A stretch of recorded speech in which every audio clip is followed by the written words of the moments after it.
Hola, ¿qué tal? Me da tanto gusto que continuemos con nuestra serie de meditaciones siguiendo las huellas de Jesús de Nazaret. Esta es nuestra meditación número 2 y corresponde al martes 3 de febrero. Qué gusto que podamos seguir leyendo y compartiendo los textos de los cuatro evangelios. Todos sean muy bienvenidos.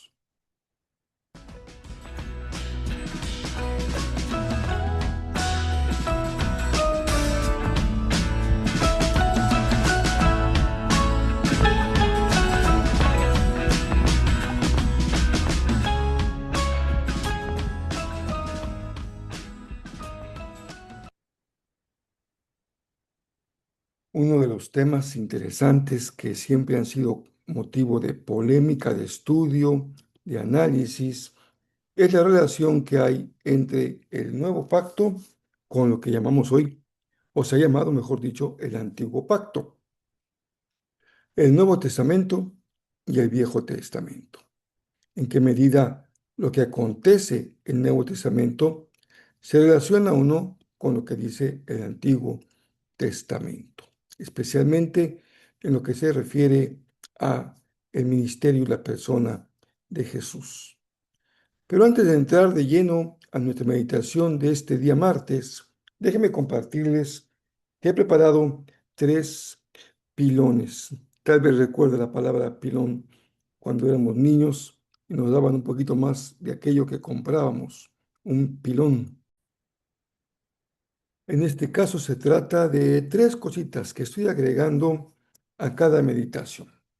Lo primero es lo que yo mencionaba ahora, de qué forma se relaciona lo que el Nuevo Testamento enseña con lo que leemos en el Antiguo Testamento.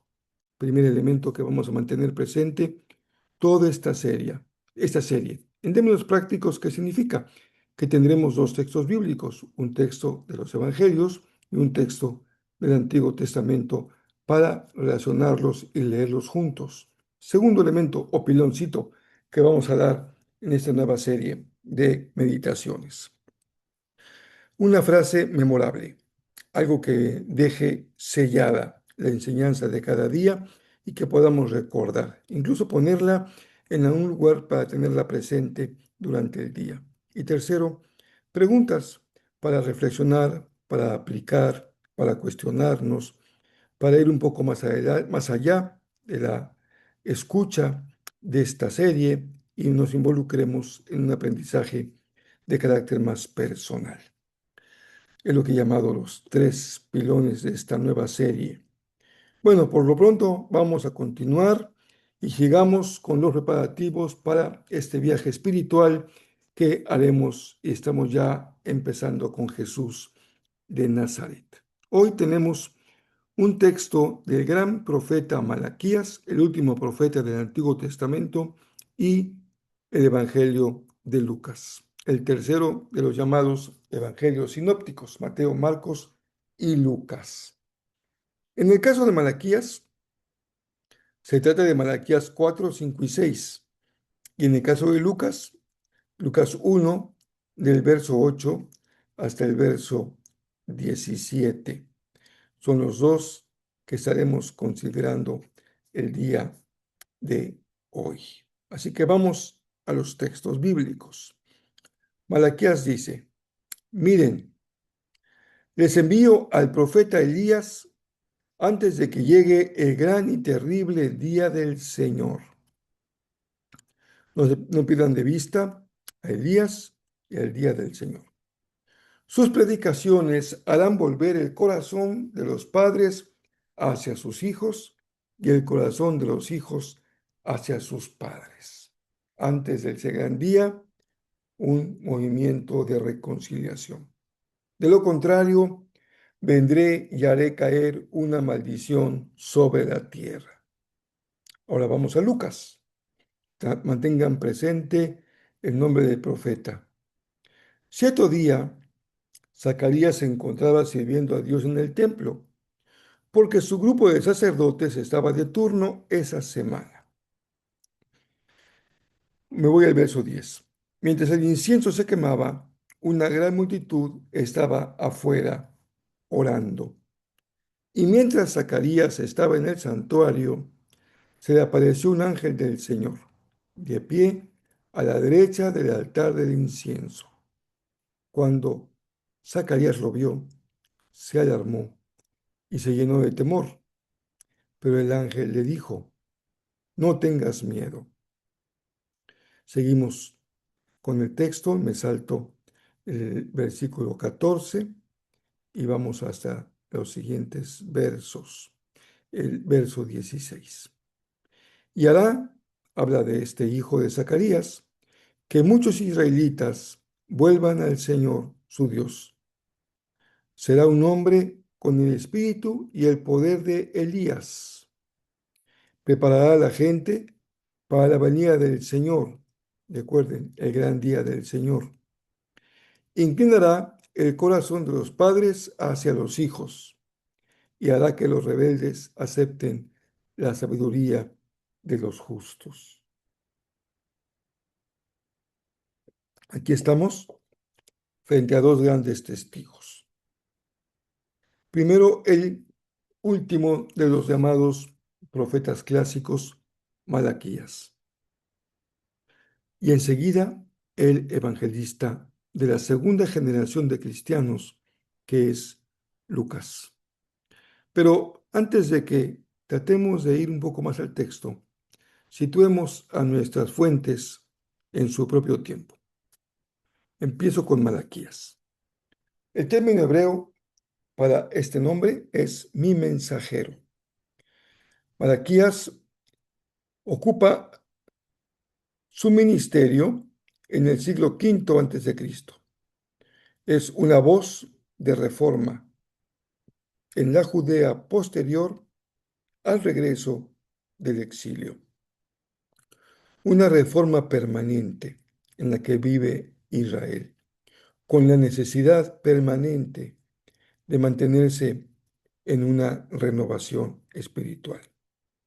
Primer gran esfuerzo renovador es la reconstrucción tras el regreso de Babilonia, pero ese esfuerzo se mantiene en el tiempo, ahora bajo el poderío del imperio persa.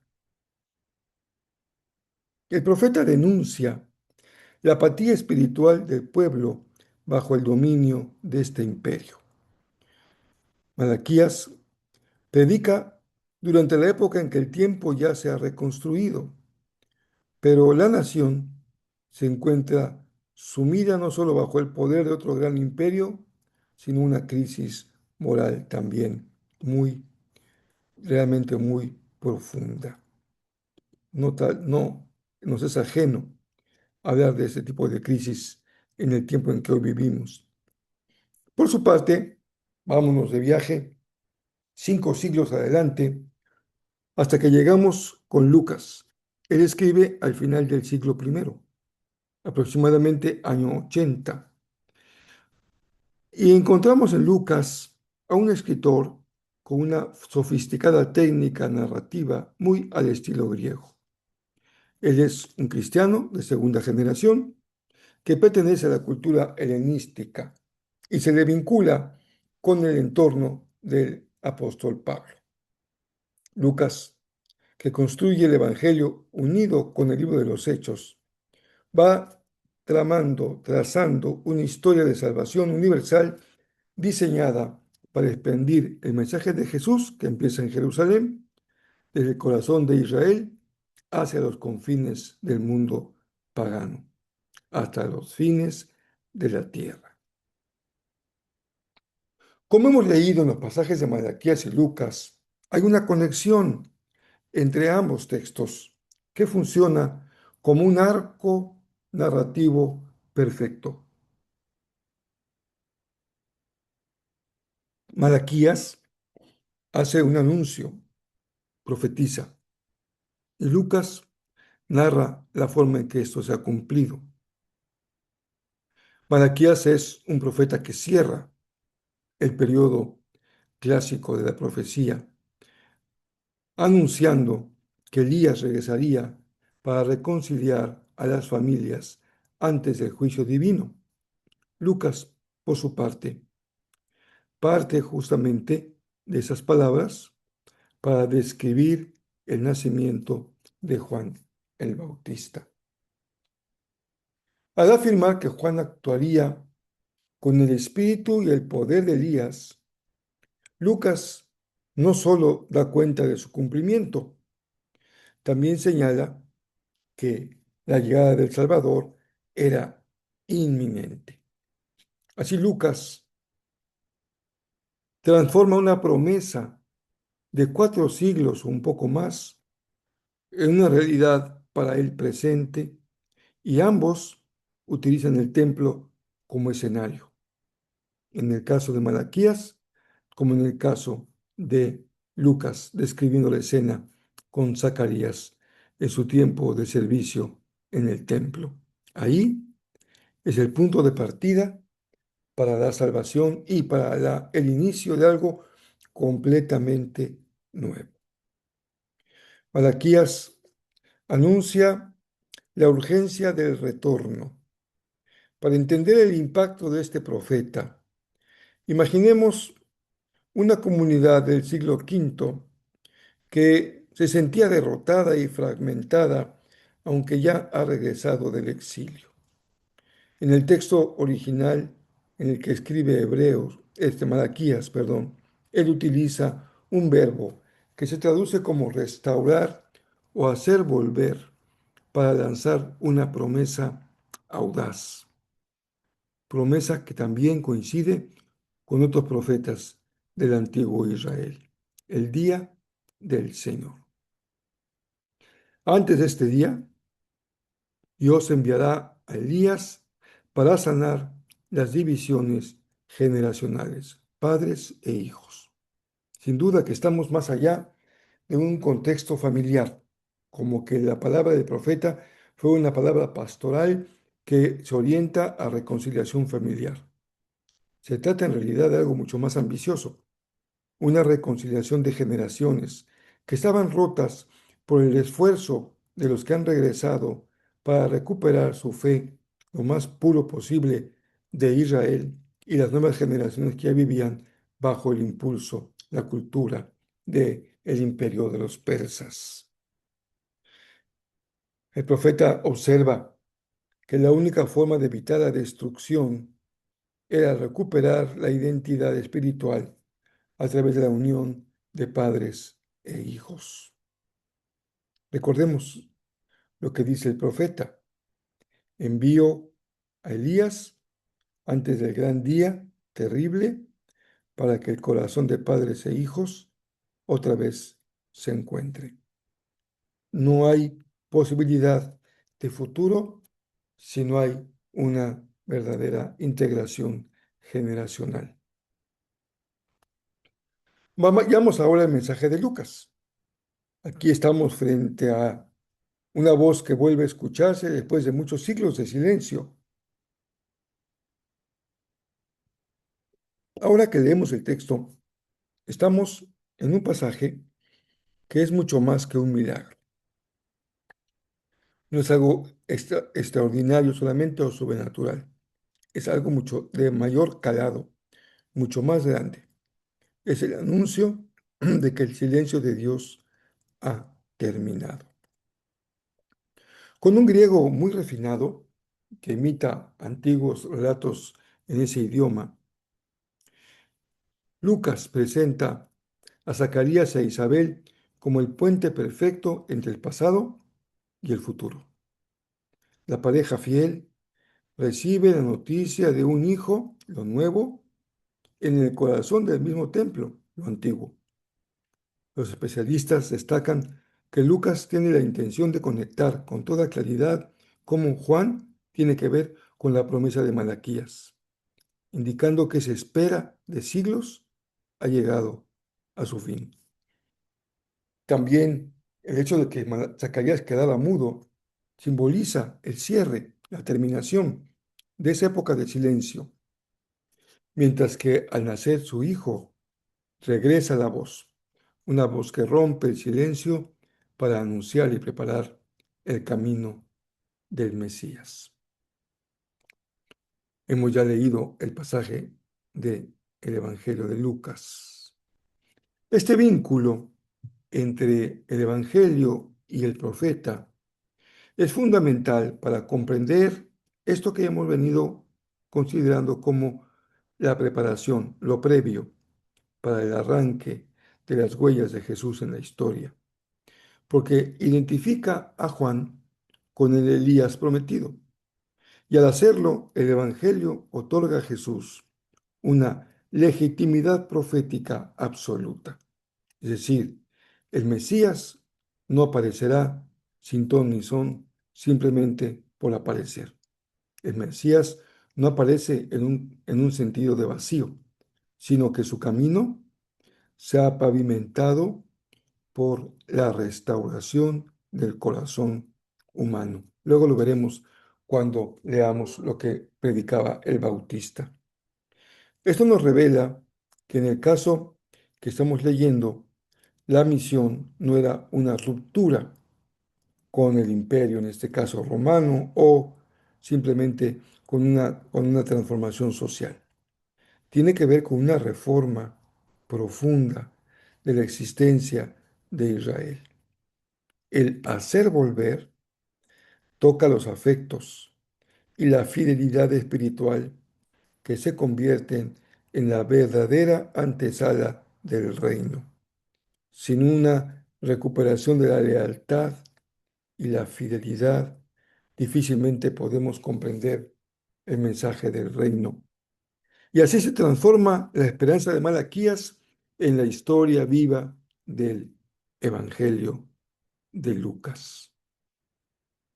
Muy bien, les decía yo que vamos a ir incorporando cada día una frase memorable. Y en este caso, la frase le corresponde a un gran pensador judío llamado Martín Buber, 1878-1965. Se le conoce como el filósofo del diálogo.